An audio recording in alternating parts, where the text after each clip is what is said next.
Licitante, você conhece o limite para os seus lances? Na verdade, a pergunta que dá nome a este vídeo tem como objetivo trazer uma reflexão sobre um problema bastante recorrente na administração pública, que é a questão da inexequibilidade das propostas. Uma proposta inexequível é aquela cujos valores aparentemente não são suficientes para a cobertura de todos os encargos previstos contratualmente, a qual o licitante se obrigará a cumprir.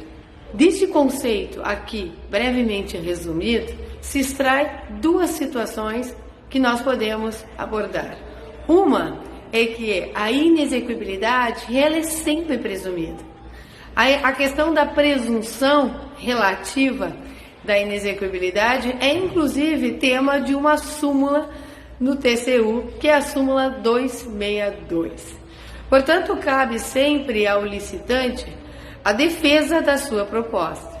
Cabe a ele comprovar que ele realmente tem condições de realizar todos os encargos previstos contratualmente. E a outra questão da inexequibilidade é a questão do modus operandi e da técnica. Cabe ao licitante apresentar a comprovação de como ele vai executar o serviço, quais as ferramentas que ele vai usar, qual é o quantitativo de mão de obra que ele vai necessitar para atender à necessidade estabelecida lá no termo de referência. Essa é uma parte da comprovação da execuibilidade que ele vai ter que apresentar. Mas a segunda parte diz respeito aos custos propriamente ditos.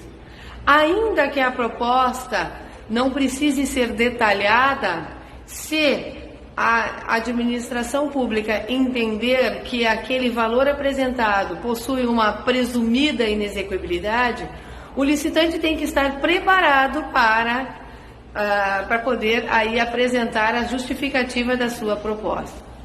Para isso, ele precisa ter uma planilha de custos detalhada, para que ele possa, então, justificar item a item como vai realizar esse serviço.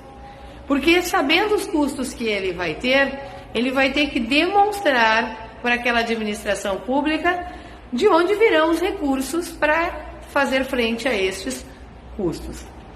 De qualquer forma, a planilha de custos se torna um documento obrigatório na contratação. Ainda que não apresentada para a administração pública no momento lá do certame licitatório, a planilha de custos é o documento que vai dar ao licitante o limite entre o exequível e o inexequível. É a planilha de custos que vai determinar o ponto de parada do lance. É a planilha que vai dizer, então, qual seria o ponto que abaixo dele começará a dar prejuízo para a empresa contratada. Ainda que essa inexequibilidade não seja questionado pelo seu contratante, num momento futuro, durante a execução contratual, isso poderá vir a se tornar evidente.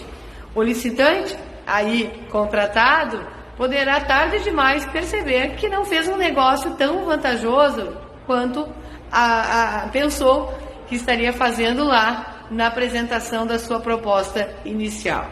Costumo brincar que, assim como o corredor precisa de um bom tênis para fazer uma maratona, o licitante que vai prestar serviços terceirizados para qualquer contratante, seja ele administração pública ou privada, precisa ter uma planilha de custos. É uma ferramenta indispensável para que ele faça bons negócios.